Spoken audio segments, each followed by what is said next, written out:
अभी आपको जानकारी में दिया कि दिल्ली में जिस प्रकार दिल्ली के लोगों ने अपने परिवारजनों को तो खोया है, अगर उसके साथ ही बहुत सारे लोगों को अपना घर भी बेचना पड़ा, क्योंकि प्राइवेट हॉस्पिटल में 10 लाख 20 लाख और हमने कई केस में देखा कि 50 लाख 70 लाख के भी बिल रहे हैं, और वो परिजन भी, उनकी भी डेथ हो गई और लोगों ने अपने जेवरात बेचे। बहुत सारी बहनों ने, जिन्होंने अपने पति को खोया, उन्होंने अपने बेटों को भी खोया, पूरा का पूरा परिवार उजड़ गया। जो पिछले 2 महीने बीते हैं वो बहुत ही भयानक एक सपने की तरह है। जब दिल्ली की जनता दिल्ली सरकार को 65,000 करोड़ का टैक्स देती है तो वो ये उम्मीद भी करती है कि कभी ऐसा समय आएगा तो दिल्ली की सरकार वो हमको अच्छी सुविधाएं देके बचा भी लेगी, मगर दुर्भाग्य है कि ऐसा हुआ नहीं। हमने पिछले साल भी देखा और इस साल भी देखा कि जब कोई बीमार होता था तो वो दिल्ली सरकार के अस्पतालों में जाना नहीं चाहता। हमारे पास में जो फोन आते थे, अगर उनके पास में खर्चा करने का साधन था तो उनकी पहली मांग यही रहती थी कि हमें दिल्ली सरकार के अस्पताल में नहीं जाना, हमें तो प्राइवेट हॉस्पिटल में भर्ती करवाओ। और जिन लोगों के पास में पैसा ही नहीं था उनके पास में चारा ही नहीं था, क्योंकि दिल्ली सरकार के अस्पतालों में सुविधाएं नहीं, ना उनके पास में पर्याप्त वेंटिलेटर थे, ना पर्याप्त आईसीयू थे, ना पर्याप्त ऑक्सीजन थे, ना पर्याप्त दवाइयां थी। इसलिए आप तो कल्पना करिए कि एक गरीब आदमी जिसके घर में केवल 2-3 लाख रुपए पड़े हो और वो घर का मुखिया हो और वो बीमार हो जाए तो वो कई दिन तक तो अपने परिजनों को ये नहीं बताता था कि मुझे अस्पताल ले जाओ, क्योंकि उसे पता था कि अगर ये 2-3 लाख रुपए भी मेरे इलाज में लग गए तो मेरा घर तो बर्बाद हो जाएगा।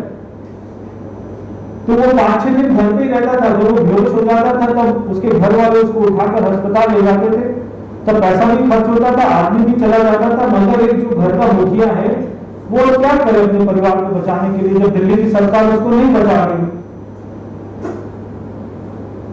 प्राइवेट हॉस्पिटल की तो जो दादागिरी है वो इस हद तक है आज भी कि अगर कोई परिजन वहां पे उसका एडमिट है तो अटेंडेंट को ये नहीं बता रहे कि उसका इलाज कैसा चल रहा है, कितना सुधार हुआ है, क्या स्थिति है, क्या कंडीशन सीरियस है या सुधार हो रहा है। ये प्राइवेट हॉस्पिटल इतनी भी जानकारी नहीं देते। किसी भी प्राइवेट हॉस्पिटल का या दिल्ली सरकार का कोई उनको ऐसा आदेश नहीं है कि कोई ऐसा वो मैकेनिज्म बनाए कि जिससे हर आदमी को अपने पेशेंट के बारे में पता तो लगे कि उसका क्या इलाज हो रहा है।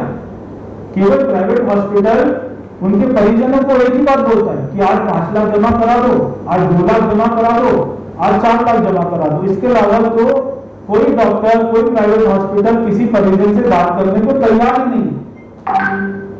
जो दिल्ली सरकार वर्ल्ड क्लास हेल्थ फैसिलिटी होने का दावा करती थी, मुझे ऐसा बोलना नहीं चाहिए भाभी जी के बारे में, मगर जब श्रीमती सुनीता केजरीवाल जी को कोरोना हुआ, अगर मैं नहीं बोलूंगा तो दिल्ली की जनता के साथ में बेईमानी हो जाएगी।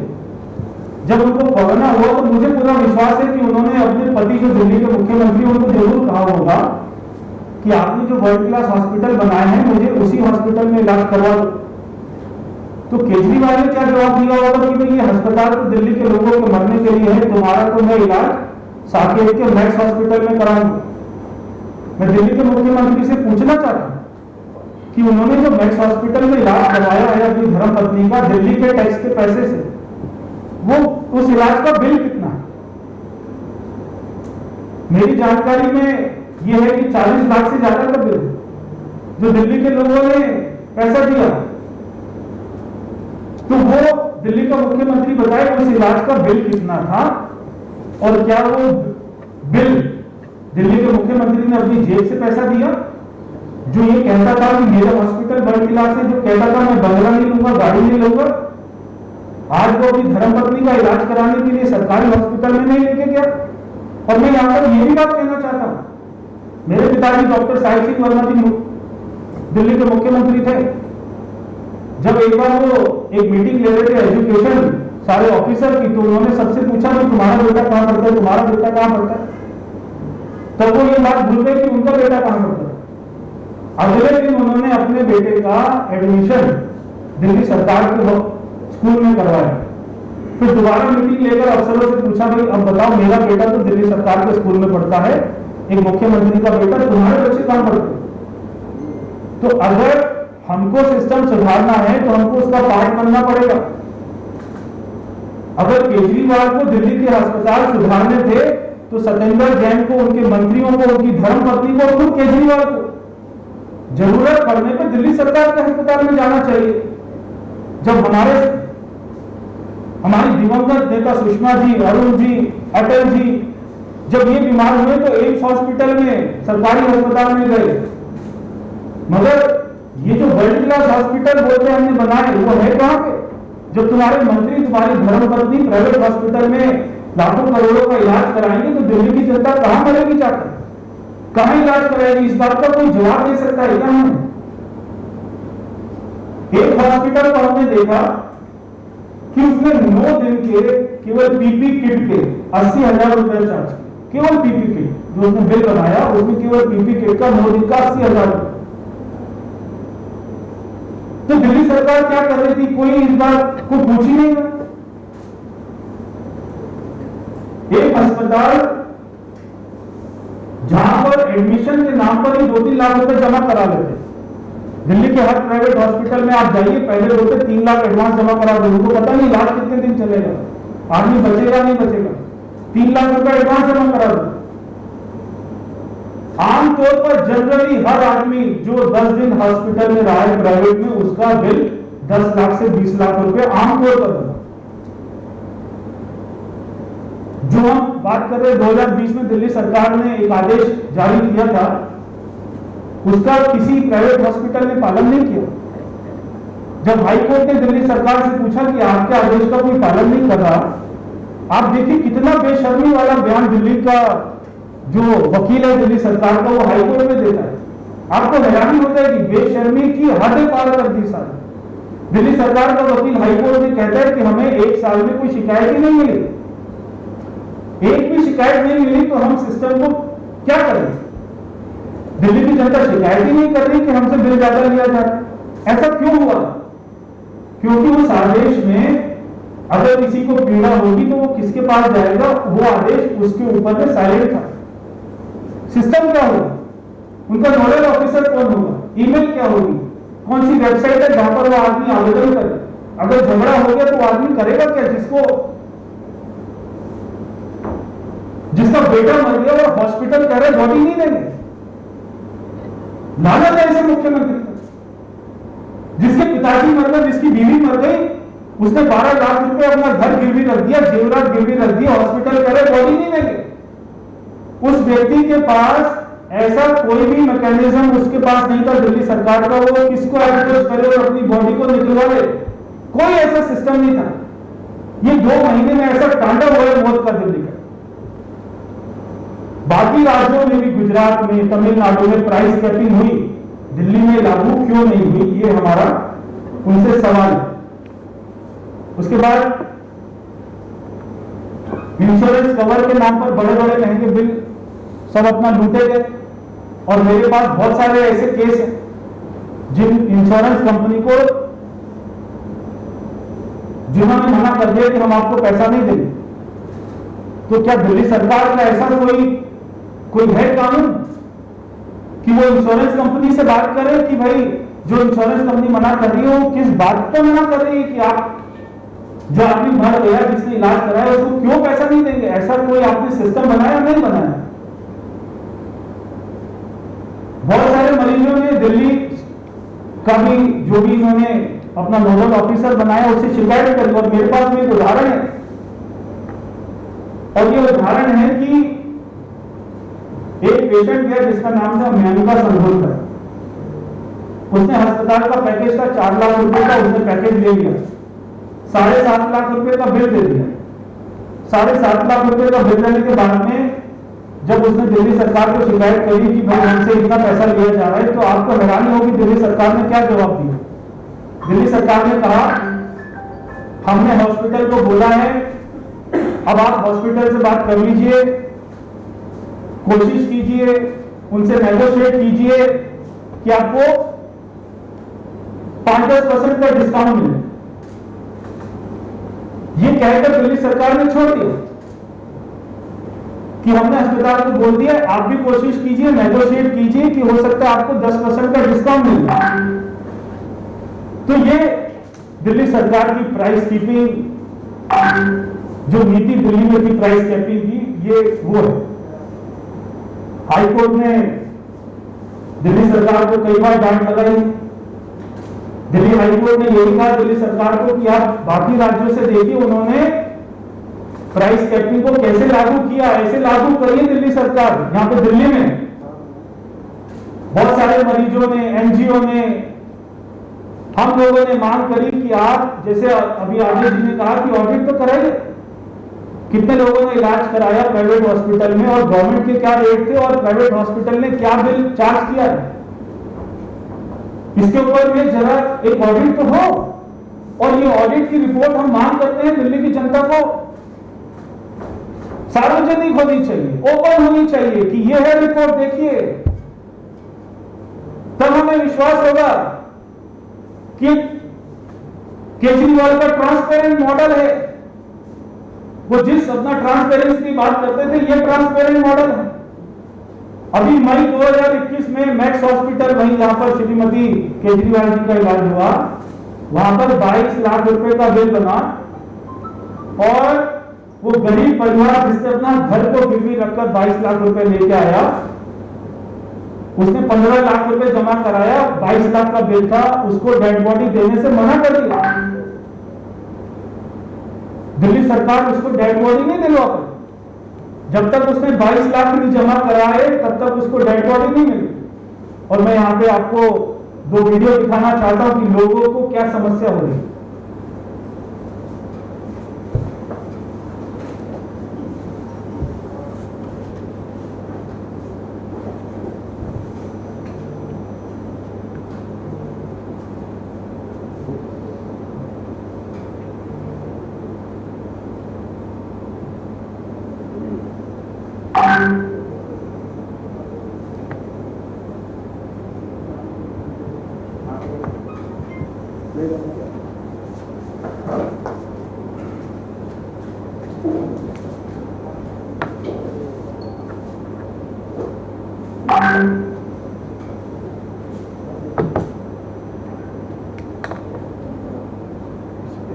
तेरे कुछ रिलेटिव्स थे, उनका कॉल आया और उनके घर में 2 बंदे थे कमाने वाले, जिनमें से एक की कुछ दिन पहले डेथ हो गई थी और दूसरे की वेंटिलेटर पे आज डेथ हुई। और उनका मुझे कॉल आया कि फोर्टिस हॉस्पिटल शालीमार वाले बॉडी नहीं दे। फिर बाबा जी की कृपा से बाबा जी की कृपा से किसी बंदे ने हमारी मदद करी और हम वो बॉडी रिलीज करा के आ पाए। टोटल बिल 12 लाख रुपए का बना हुआ था, जिसमें से 8.5 लाख रुपए फी को जमा करा चुके थे। 4 लाख समथिंग कुछ था जो बैलेंस है।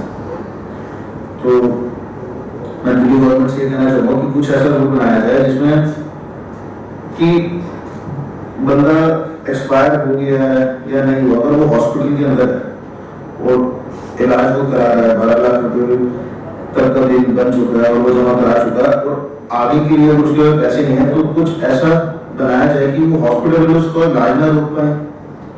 और अगर एक्सपायर हो गया है तो उसकी बॉडी को उसी वक्त वो रिलीज करें, क्योंकि हॉस्पिटल वाले बॉडी नहीं छोड़ते बिना पैसे के।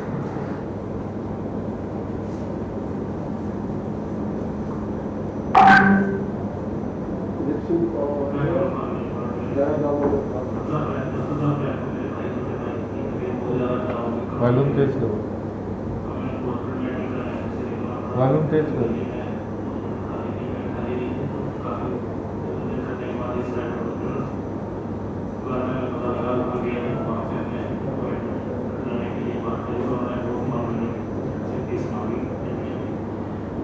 मजबूत था, मैंने उनको एडमिट कराया वहाँ पे 3 मई को और हम की बॉडी है, बॉडी है,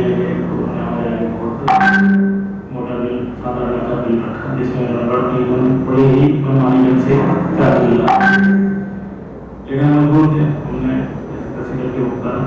लेकिन मैं दिल्ली सरकार के हवाले से यही पूछना चाहता हूँ कि वो कहते हैं कि कैबिन का रखी है हॉस्पिटलों में, एम्बुलेंसों में हर चीज़, लेकिन हमें तो कैबिन नजर नहीं आई थी। कैबिन हमारे दिल्ली वासी भाई, दिल्ली वासी के जितने भाई हैं वो इसी तरह कहाँ कैसे कैसे चार्जिंग कैबिन तो कैबिन कहाँ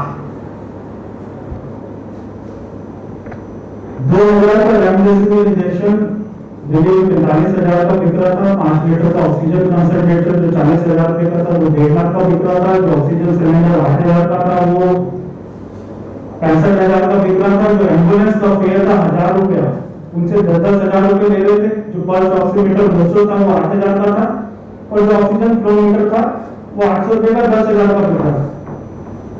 तो जो एम्बुलेंस थी, मैं आपको एक बहुत ही इंटरेस्टिंग यहाँ पर आपको बात बताता हूँ कि 17 तारीख को दिल्ली में लॉकडाउन हुआ, और जो सेकेंड वेव है वो अप्रैल की स्टार्टिंग में अनाउंस हो गई थी। 17 तारीख को लॉकडाउन हो गया, मगर 6 तारीख को दिल्ली का मुख्यमंत्री अरविंद केजरीवाल एक ट्वीट करता है कि हमने एम्बुलेंस के प्राइस जो है फिक्स कर दिए, यानी कि 17 अप्रैल को लॉकडाउन कर रहे हैं और 19 दिन के बाद में ट्वीट करके बोल रहे हैं कि एम्बुलेंस के प्राइस फिक्स कर दिए। जब वेव सारी निकल गई, लोगों ने सारे लूट गए, बर्बाद हो गए, लोग मर गए, उसके बाद में केजरीवाल साहब ट्वीट कर रहे, हमारे जिलाध्यक्ष थे मेरे लोकसभा के, उनके पिताजी का देहांत हुआ। जब वो डेड बॉडी को एम्बुलेंस को फोन किया, प्राइवेट एम्बुलेंस आई, उनसे 14,000 रुपये उसने ऐंठे। जब उसने मेरी बात कराई तब हमने उसको, जब मैंने धमकाया और मैंने कहा डीसीपी को अभी मैं बोल रहा हूं, तब उसने 7,000 रुपये वापस किए, 7,000 रुपये भी ले लिए। ऐसे दिल्ली में लूट चल रही थी। तो दिल्ली सरकार इन सब मामलों में क्या कर रही थी? मैं दिल्ली के मुख्यमंत्री से एक बात स्पष्ट तौर पर कहना चाहता हूं कि जिन लोगों ने अपने परिजनों को खोया और जिनसे प्राइवेट हॉस्पिटल ने ज्यादा बिल ऐंठा है, दिल्ली का मुख्यमंत्री उन सब की जांच कराए और हर व्यक्ति को पूरा बिल वापस होना चाहिए। जिसके घर में कोई भी मृत्यु हुई है उसका पूरा बिल, अगर इंश्योरेंस से नहीं मिला है तो पूरा बिल दिल्ली का मुख्यमंत्री उन सभी को दे। 50,000 रुपया आपकी भीख नहीं चाहिए हमें। ये दिल्ली की जनता का टैक्स का पैसा है। ये आप नहीं तय कर सकते किसको 1 करोड़ मिलेगा और किसको 50,000 मिलेगा। ये हमारा पैसा है।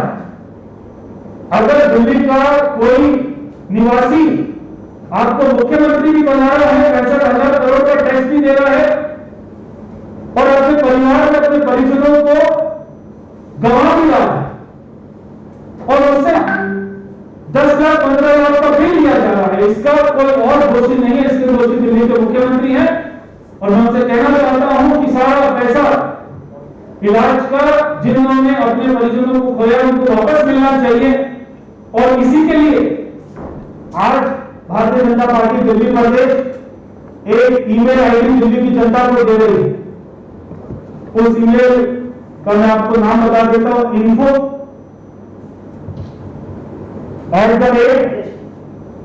info@kejriwal returnexcessbill.com info@kejriwal returnexcessbill.com ये ईमेल आईडी है। हम ये दिल्ली की जनता को देंगे।